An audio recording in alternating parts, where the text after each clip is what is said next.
Hello good morning दोस्तों। तो आज हम लोग विज्ञान और मापन का अति लघु उत्तरीय प्रश्न उत्तर हम लोग करेंगे। अति लघु प्रश्न उत्तर वो करना है और मैं आप लोगों को बारी बारी समझाते चलूँगा। आप लोगों का काम क्या है कि बस उसे पढ़ते जाइए और अपने नोटबुक में लिखते चलिए। ओके, तो पहला जो अति लघु उत्तरीय प्रश्न का जो पहला प्रश्न है कि विज्ञान क्या है। क्वेश्चन एक छोटा सा पूछा है, विज्ञान क्या है। हम विज्ञान क्या है उसका आंसर बता देंगे, लेकिन उस विज्ञान को कितने पार्ट में बांटा गया है, फिर उसका पार्ट कितने पार्ट में बटा है, ये सब मैं आपको बताऊंगा। इन सब को आप क्या कीजिएगा कि लिख लीजिएगा। तो देखिए, पहला प्रश्न आपके स्क्रीन पे आ रहा है, आपके पास आ रहा है, ये देखिए। विज्ञान क्या है।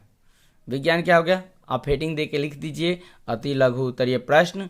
पहला प्रश्न लिख दीजिए विज्ञान क्या है, और उसके बाद हम उसका उत्तर भी आप लोग के सामने लेके आ रहे हैं। ये देखिए क्या कहता है कि सावधानी पूर्वक और क्रमबद्ध तरीके से किए गए प्रयोगों और परीक्षणों द्वारा प्राप्त ज्ञान को विज्ञान कहते हैं।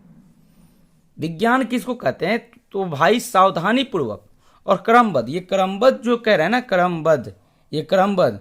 तो इस क्रमबद्ध का मतलब हुआ कि क्रम से 1 2 3 4 5 6 7, ये क्रमबद्ध हो गया। क्रमबद्ध तरीके से मतलब पहला स्टेप, उसके बाद दूसरा स्टेप, दूसरे स्टेप के बाद तीसरा स्टेप। तो सावधानी पूर्वक और क्रमबद्ध तरीके से किए गए प्रयोग, जो भी हम प्रयोग किए वो किए गए प्रयोग उस और परीक्षणों यानी जो ऑब्जर्वेशन हुआ, जो हम प्रयोग किया, प्रयोग करने के बाद जो चीज़ हम देखें उसको परीक्षणों कहेंगे, ऑब्जर्वेशन। तो किए गए प्रयोगों और परीक्षणों द्वारा प्राप्त ज्ञान को विज्ञान कहते हैं। आपको आंसर इतना लिख देना है, विज्ञान कहते हैं। लेकिन इसके आगे अगर कोई आपसे पूछ दे कि भाई विज्ञान की कितनी शाखाएं हैं, तो ये सब तो जानना जरूरी है। इसलिए मैं इसमें एक तरह से नोट्स समझ लीजिए, मैं यही समझा कर, नोट्स ही समझा कर एक तरह से लिख दिया हूँ, उसको जरूर समझ लीजिए कि भाई विज्ञान की 2 मुख्य शाखाएं हैं। ये नोट्स लिख दीजिएगा और लिख के इसके सामने लिख दीजिएगा विज्ञान की 2 मुख्य शाखाएं हैं। तो कोई पूछ देगा भाई कि भाई विज्ञान की 2 मुख्य शाखाएं हैं, तो कौन कौन सी शाखाएं हैं बताइए। तो पहला है भौतिक विज्ञान, जिसको बोलते हैं फिजिकल साइंस। भौतिक विज्ञान को कौन सा साइंस बोलते हैं, फिजिकल साइंस। और दूसरा है जीव विज्ञान।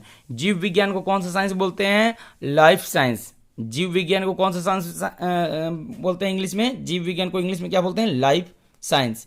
अब देखिए, पहला जो विज्ञान की 2 शाखाएं हैं, भौतिक विज्ञान और जीव विज्ञान। इस भौतिक विज्ञान की कितनी शाखाएं हैं, तो भौतिक विज्ञान की 2 शाखाएं यहाँ पे मिल गई, फिजिकल साइंस और chemistry, sorry physics and chemistry. भौतिक विज्ञान के अंडर में 2 ब्रांच आ गया, फिजिक्स और केमिस्ट्री, जो आप लोगों को पढ़ना है। और आप लोग अभी क्या पढ़ रहे हैं, फिजिक्स पढ़ रहे हैं।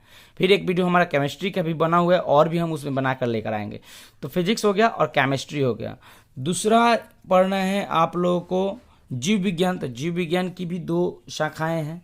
तो जीव विज्ञान की 2 शाखाएं कौन कौन सी हैं, तो एक तो है वनस्पति विज्ञान, जिसमें हम पेड़ पौधों से संबद्ध यानी पेड़ पौधों से संबद्ध ज्ञान को प्राप्त करते हैं। जैसे पेड़ पौधों से संबंधित जानकारी हम लोग हासिल करते हैं वनस्पति विज्ञान में, जिसको इंग्लिश में क्या बोलते हैं, बोटनी बोलते हैं। इंग्लिश में क्या बोलते हैं इसको, बोटनी। अच्छा, अब रहा बात दूसरा जो हमारा क्या है, सेकेंड जो है वो हमारा है प्राणी विज्ञान। प्राणी विज्ञान को हम बोलते हैं जूलॉजी इंग्लिश में। प्राणी विज्ञान को इंग्लिश में क्या बोलते हैं, जूलॉजी। इसमें जीव जंतुओं से संबद्ध ज्ञान को हमें अर्जित करना है। तो देखिए, हम अभी तक आपको फर्स्ट क्वेश्चन का एक्सप्लेनेशन कर दिए, पूरा अच्छे से एक्सप्लेन कर दिए कि भाई विज्ञान क्या है। तो विज्ञान का ये डेफिनेशन हमने बताया कि सावधानी पूर्वक और क्रमबद्ध तरीके से किए गए प्रयोगों और परीक्षणों द्वारा प्राप्त ज्ञान को विज्ञान कहते हैं। इतना ही आप लोग याद कर लीजिएगा, लेकिन ये सब तो जानना जरूरी है कि भाई विज्ञान का कितना ब्रांच है। तो विज्ञान का 2 ब्रांच है, भौतिक विज्ञान, जीव विज्ञान। फिर भौतिक विज्ञान की कितनी शाखाएं हैं, तो भौतिक विज्ञान की 2 शाखाएं, भौतिकी और रसायन शास्त्र। और भौतिकी में क्या, भौतिकी को इंग्लिश में फिजिक्स बोलते हैं, रसायन शास्त्र को इंग्लिश में केमिस्ट्री बोलते हैं।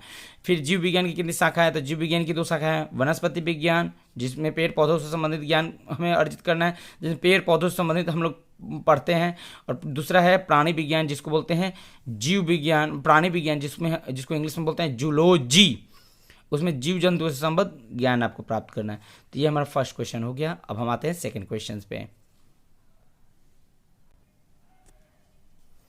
अगला है भौतिक राशियां कितने प्रकार की होती हैं, उनके नाम लिखें। भौतिक राशियां कितने प्रकार की होती है, उनके नाम लिखें। अब देखिए भौतिक राशियाँ दो प्रकार की होती है। भौतिक राशियाँ कितने प्रकार की होती है? भौतिक राशियाँ दो प्रकार की होती है, इसे आप लिख लीजिए। भौतिक राशियाँ कितने प्रकार की होती है? भौतिक राशियाँ दो प्रकार की होती है। गुड। पहला राशियाँ जो होती है, भौतिक राशियाँ दो प्रकार की होती है, तो पहला कौन सा है? आधारी राशि। आधारी राशियाँ कह सकते हैं बेसिक क्वांटिटीज। आधारी राशियाँ को इंग्लिश में क्या बोलते हैं? Basic, BASIC, basic quantities. Okay. उसके बाद दूसरा जो है व्युत्पन्न राशियाँ। व्युत्पन्न राशियाँ को इंग्लिश में बोलते हैं डिराइव्ड क्वांटिटीज। व्युत्पन्न राशियों को इंग्लिश में क्या बोलते हैं? Derived quantities. क्लियर? अब देखिए, आधारी राशि किसे कहते हैं? आधारी राशि किसे कहते हैं? तो वे राशियां जो स्वतंत्र मानी जाती हैं, वे राशियां जो स्वतंत्र मानी जाती हैं उन्हें आधारी राशि कहते हैं। वे राशियां जो स्वतंत्र मानी जाती हैं उन्हें आधारी राशि कहते हैं। जैसे लंबाई, द्रव्यमान, समय, ये सब क्या है? आधारी राशियां हैं। आधारी राशियां कितनी होती है? आधारी राशियां 7 होती है। आधारी राशियां कितनी होती हैं? तो आधारी राशियां 7। देखिए, मेन तो पूछा है कि आधारी राशियां किसे कहते हैं। क्वेश्चन जो था, देखिए जो क्वेश्चन पूछे उसी का आंसर दीजिए। लेकिन मेरा एक ये है ना कि जो क्वेश्चन पूछ रहा है उतना तो हम बता ही देते हैं, लेकिन उससे एक्स्ट्रा बता देते हैं कि भाई इस टॉपिक से संबंधित ये भी क्वेश्चन उठ सकता है। अगर आप फिजिक्स पढ़ रहे हो तो अगला जिसके पास आप जाइएगा, चाहे कोई आपसे अगर क्वेश्चन पूछेगा कि भाई आप 9th क्लास का पहला चैप्टर पढ़ लिए हो, तो वो ये नहीं पूछेगा कि भाई जो क्वेश्चन आंसर है वो बताओ। वो बुक के अंदर से भी पूछ सकता है, और जब बुक के अंदर से पूछेगा तो आप बस हंस के मुस्कुरा के रह जाइएगा। क्यों हंस के मुस्कुरा के रहिएगा? क्योंकि उसके आगे आप पढ़े नहीं हैं। इसलिए मेरा सोच है कि भाई क्वेश्चन के साथ अगर उससे टॉपिक संबंधित और भी है छोटा मोटा टॉपिक तो उसको जोड़ दें। तो क्वेश्चन पूछा कि आधारी राशि किसे कहते हैं? आपको बोल देना वे राशियां जो स्वतंत्र मानी जाती हैं उन्हें आधारी राशि कहते हैं। सिंपल। लेकिन आधारी राशियां होती कितनी हैं? आधारी राशियां कितनी होती है? जल्दी बताइए। आधारी राशियां 7 होती है। आधारी राशियां कितनी होती है? 7 होती है। अब जैसे में क्या क्या होगा, तो देखिए यहाँ पे लंबाई है, आधारी राशि है। द्रव्यमान है, आधारी राशि है। समय है, आधारी राशि है। उसके बाद देखिए यहाँ पे विद्युत धारा आधारी राशि है। ताप आधारी राशि। ज्योति तीव्रता आधारी राशि। पदार्थ का परिमाण आधारी राशि। तो आधारी राशि 7 होता है। तो देखिए 1 2 3 यहाँ पे है, 4 5 6 7। 7 के साथ आधारी राशि हमने लिखवा दिया आपको। अब इसे भी आप अपने कॉपी में लिख लीजिए, अच्छे से लिखिएगा। अच्छा, इसको बहुत अच्छे से लिख लीजिए। अब अगला हम आते हैं। अगला क्वेश्चन देखिए क्या है। यह है 4th number question. 4th number question है कि व्युत्पन्न राशियां क्या है? व्युत्पन्न राशियां क्या है? तो वे राशियां जो आधारी राशि के पदों में व्यक्त की जाती हैं, मतलब ऐसा राशि जो आधारी राशि के पदों में व्यक्त किया जाता है उसे हम कहते हैं व्युत्पन्न राशि। उसको कौन सा राशि कहते हैं? व्युत्पन्न राशि। जैसे में आपका हो गया क्षेत्रफल, ये व्युत्पन्न राशि है। क्षेत्रफल आधारी राशि पर निर्भर है, तो ये व्युत्पन्न राशि हो गया। आयतन व्युत्पन्न राशि है। बल व्युत्पन्न राशि है। कार्य व्युत्पन्न राशि है। अन्य ये सब और भी हो जाएगा। तो देखिए क्षेत्रफल हो गया व्युत्पन्न राशि, और इसका मात्रक क्या होगा? Metre square. क्षेत्रफल का मात्रक क्या होता है? Metre square. आयतन का मात्रक क्या होता है? Metre cube. आयतन का मात्रक क्या होता है? Metre cube. अगले प्रश्न पे आते हैं, आधारी मात्रक किसे कहते हैं? आधारी मात्रक किसे कहते हैं? तो आधारी मात्रक किसे कहते हैं ये आप समझ लो। कहता है कि वैसा मात्रक जो अन्य मात्रकों पर निर्भर नहीं रहता है। वैसा मात्रक जो अन्य मात्रकों पर निर्भर नहीं रहता है उसे आधारी मात्रक कहते हैं। जैसे में आप देख लो, जैसे हो गया लंबाई। लंबाई क्या है? आधारी राशि है। द्रव्यमान ये आधारी राशि है। समय आधारी राशि है। तो कहता है कि वैसा मात्रक जो अन्य मात्रकों पर निर्भर नहीं रहता है उसे आधारी मात्रक कहते हैं। मतलब ये आधारी मात्रक जो है वो किसी और मात्रक पर निर्भर नहीं रहता है। जैसे में हो गया लंबाई, द्रव्यमान, समय। तो ये लंबाई, द्रव्यमान, समय जो है ये आधारी राशि है। अच्छा, और इसका आधारी मात्रक क्या होगा? लंबाई का आधारी मात्रक होता है मीटर। द्रव्यमान का आधारी मात्रक होता है किलोग्राम। समय का आधारी मात्रक होता है सेकेंड। कोई आपसे पूछेगा कि भाई लंबाई का आधारी मात्रक क्या होता है, तो आपको बताना है कि मीटर। द्रव्यमान का आधारी मात्रक क्या होता है? तो किलोग्राम। समय का आधारी मात्रक क्या होता है? सेकेंड। ये सब आधारी मात्रक हो गए। मीटर, किलोग्राम, सेकेंड आधारी मात्रक। लंबाई, द्रव्यमान, समय आधारी राशि। तो आधारी राशि आधारी मात्रक हम आपको समझा दिए। 5वां नंबर क्वेश्चन आप लोग अच्छे से इसको कॉपी में लिख लीजिए। अब हम आते हैं अगले क्वेश्चन पे। मात्रकों की पद्धति से क्या तात्पर्य है? मतलब कहने का ये है कि मात्रकों की पद्धति से आपने क्या समझा? क्या है मात्रकों की पद्धति? ये आप हमें बताइए कि मात्रकों की पद्धति क्या है। देखिए, सभी प्रकार की राशियों के लिए मात्रकों की ये देखिएगा, ध्यान से देखिएगा, सभी प्रकार के राशियों के लिए मात्रकों, मात्रकों का मतलब कौन कौन सा मात्रक, आधारी मात्रक तथा व्युत्पन्न मात्रक। ये बीच में मैं काट दिया हूँ। सभी प्रकार के राशियों के लिए मात्रकों यानी आधारी मात्रक तथा व्युत्पन्न मात्रक।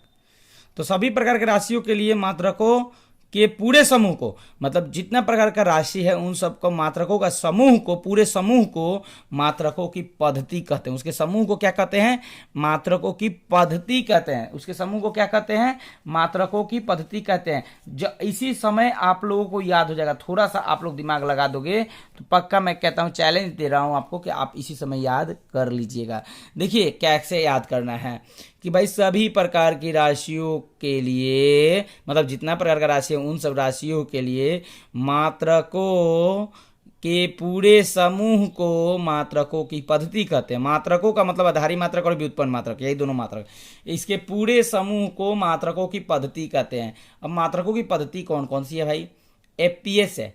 एफपीएस को हम बोलते हैं फुट पॉन्ड सेकेंड, यानी कि एफपीएस पद्धति, फुट पॉन्ड सेकेंड। पद्धति हो गया सिस्टम, पद्धति को इंग्लिश में क्या बोलते हैं, सिस्टम। ओके, यहाँ देखिए पद्धति है ना, इस पर सॉरी, ये देखिए क्वेश्चन में आपको दिखाता हूँ। ये देखो पद्धति है, मात्रकों की पद्धति, मात्रकों की पद्धति। तो मात्रकों की पद्धति को इंग्लिश में हम क्या बोलते हैं, सिस्टम ऑफ यूनिट्स। क्या बोलते हैं, सिस्टम ऑफ यूनिट्स। तो ये हमारा जो है पहला सिस्टम एफपीएस सिस्टम है। इसको बोलते हैं इंग्लिश में फुट पॉन्ड सेकेंड। इस फुट पॉन्ड सेकेंड की पद्धति में लंबाई का मात्रक हो जाता है फुट, लंबाई का मात्रक क्या हो जाता है फुट, और द्रव्यमान का मात्रक हो जाता है पौंड, और सेकंड समय का मात्रक हो जाता है सेकंड। तो ये हो गया एफपीएस सिस्टम। उसके बाद जो है system CGS system. CGS system में होता है कि लंबाई को सेंटीमीटर में मापते हैं, द्रव्यमान को किलोग्राम में मापते हैं, और समय को सेकंड में। एपीएस में लंबाई को फुट से, द्रव्यमान को पौंड से, समय को सेकंड से। एपीएस सिस्टम समझ में आ गया। CGS system. अब देखिए एमकेएस सिस्टम, एमकेएस सिस्टम। तो एमकेएस सिस्टम में लंबाई को मीटर में मापा जाता है। एमकेएस सिस्टम में लंबाई को किस में नापा जाता है, मीटर में, द्रव्यमान को किलोग्राम में, और समय को सेकंड में मापा जाता है। फाइनली जो बना एसआई सिस्टम, इस एसआई सिस्टम को क्या हम बोलते हैं इंग्लिश में, एसआई सिस्टम को हम इंग्लिश में क्या बोलते हैं, सिस्टम ऑफ यूनिट।